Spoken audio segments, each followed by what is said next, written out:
C'est important de connaître son histoire, et non seulement son histoire, mais les histoires des autres. Et c'est ça le but. Ce musée, c'est le plus grand musée de la Belgique. Il a beaucoup de potentiel pour en devenir aussi le plus beau. Et c'est exactement ça que je veux faire avec ce musée.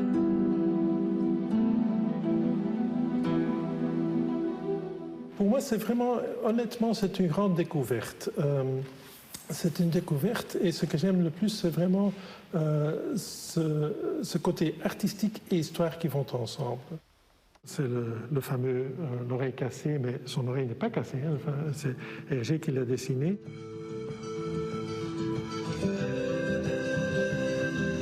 Elle est importante parce qu'elle nous montre l'intérêt du contexte funéraire. Donc on sait que c'était un porteur d'offrande. Donc lorsque la personne est décédée, il était accompagné de vases et de porteurs d'offrande, qui sont donc ces personnages qui sont un peu les serviteurs dans l'au-delà. On va la mettre dans un nouvel espace, puisqu'on a reconstitué justement un des murs de la cité de Shanshan, d'où elle est originaire. Les musées sont en perpétuelle évolution en fonction des goûts du public, en fonction des intérêts des visiteurs et aussi de la muséologie. Goedemorgen. Bonjour. Bonjour. Bonjour. Bonjour tout le monde.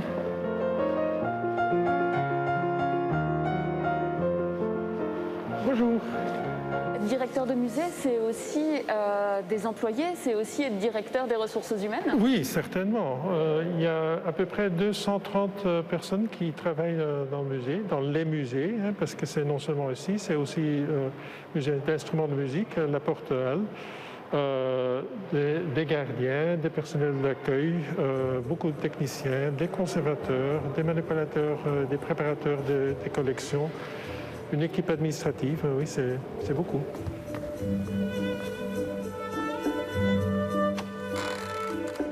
Entrez. Voilà, j'ai la place. Je crois qu'il y en a vraiment plusieurs de ces chambres cachées ici dans le musée. J'en découvre encore chaque jour, presque. Je suis là depuis 3 mois. Mais ici, il y a vraiment un trésor très important. C'est une des collections vraiment très importantes du musée, ce sont les collections d'estampes japonaises. Je crois que je ne les exagère pas si je dis que le monde entier nous l'envie. C'est une série d'estampes de l'artiste Kitagawa Otamaro. Elle date de 1794 et cette série, une série de 12 estampes. Et quand cet artiste est exposé au Japon, en fait, ce sont nos estampes qu'on demande. Donc c'est vraiment la plus belle série au monde. Évidemment, en tant que musée, on a le devoir, et c'est un plaisir aussi de montrer nos estampes, mais les estampes, c'est vraiment un type d'objet avec lequel on doit faire super attention. Elles étaient imprimées sur des centaines d'exemplaires, et au XIXe siècle même, des milliers d'exemplaires, mais par leur fragilité, très souvent, en fait, il n'en reste plus que quelques-unes. Tous les grands musées au monde, le British, le Metropolitan, etc., ont une vague. Nous avons aussi heureusement, une vague. Heureusement qu'on ne doit plus l'acheter, celle-là, parce que comme c'est, je crois, l'estampe la plus connue au monde. Nous sommes tous des fonctionnaires, et un fonctionnaire, il a une responsabilité, je dirais, en soi. Donc le conservateur est responsable de conserver dans de bonnes conditions et de me contredire si je demande est-ce qu'on ne peut pas faire une expo des estampes? Non, c'est le conservateur qui va dire non, on ne peut pas le faire. On ne peut pas la faire voyager de par non, le monde. On ne peut pas le faire. C'est ça le jeu un peu d'un directeur de musée et de ses collaborateurs, mais on s'entend très bien, évidemment. Oui.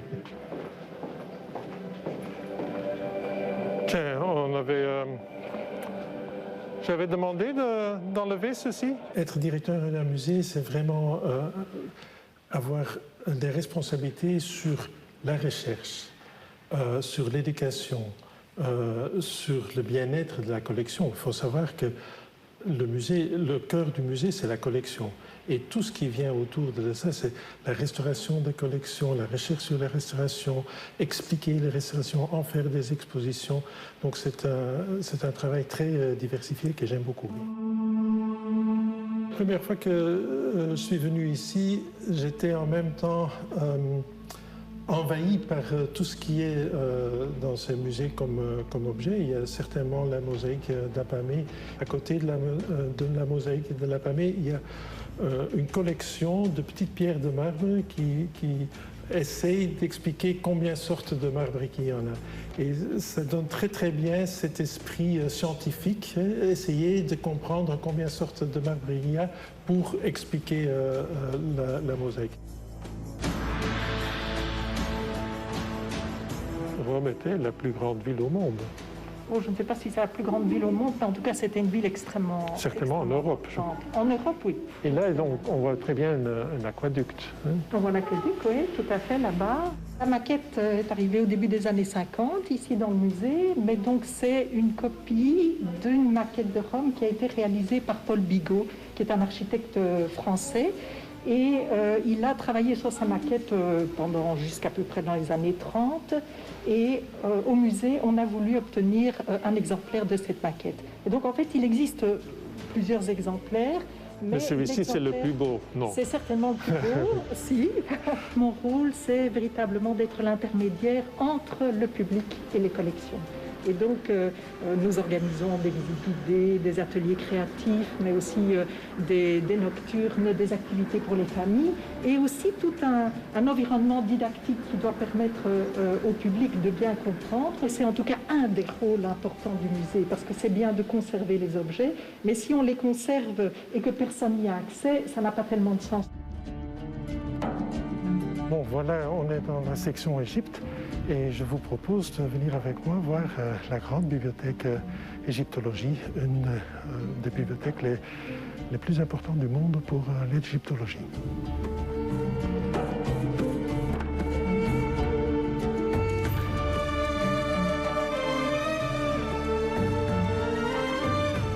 Wouter, hallo.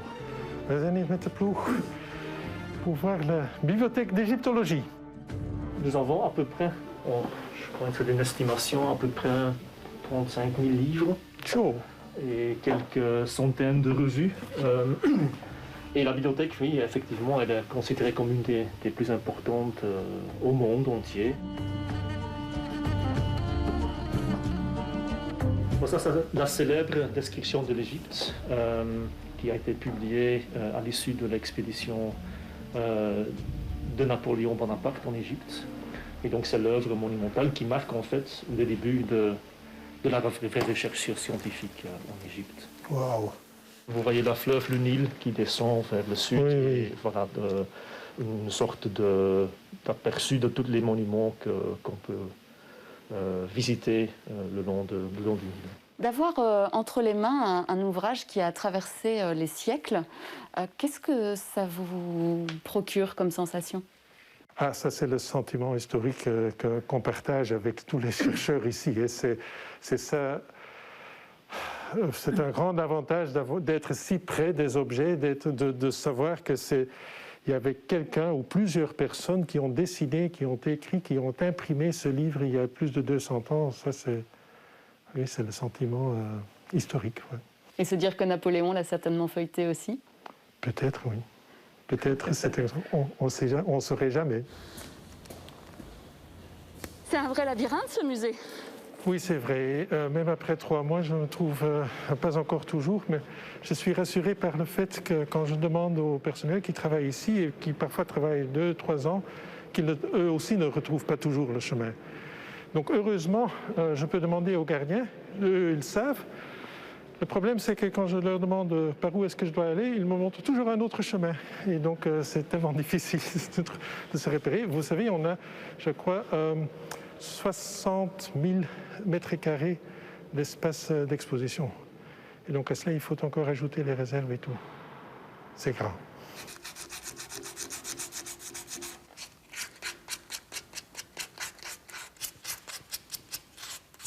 Je suis sur la finition d'un tirage, ce qu'on appelle un tirage. Donc c'est une copie de la statue qui est ici et qui me sert donc de modèle. Hein. C'est un modèle historique sur qui me permet de m'inspirer pour les retouches à faire sur l'objet final. Et cet objet va servir de modèle pour fabriquer une réplique en imitation au marbre. C'est destiné au musée Wiertz la communauté européenne. À l'inventaire, on a à peu près 4000 modèles.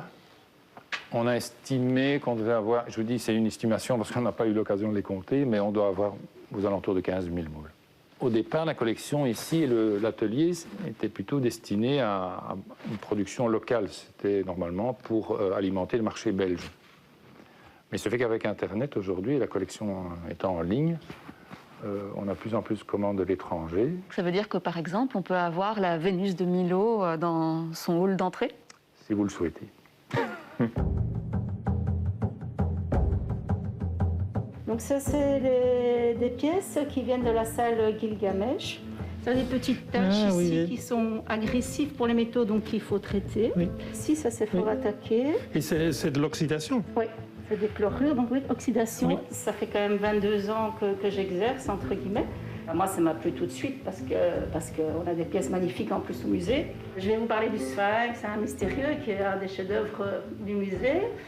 Et en fait, on avait dû le démonter, le nettoyer. Et donc, le fait de se retrouver dans une pièce comme ça, si prestigieuse, moi, ça a été un grand moment. C'est le magasin d'une famille richissime à Bruxelles, les Wolfers. Et qu'est-ce que c'était? Les Wolfers, c'était une firme de production, de vente, mais sur un niveau international de bijoux et d'argenterie. Mon rôle est vraiment de montrer la collection au public, de faire une politique d'acquisition et d'étudier les objets par des publications, des conférences, des présentations lors des colloques. On s'est promené beaucoup dans ce musée avec vous. On n'a croisé malheureusement pas beaucoup de visiteurs. Le Covid, ça a vraiment freiné votre activité? Ah oui, certainement. C'était aussi pour les musées un drame. Heureusement que les musées ont pu ouvrir beaucoup avant les autres. En fait, les musées, ils sont en partie des institutions de soins qui prennent soin des personnes et de la population. Je suis très fier d'avoir pu faire cela.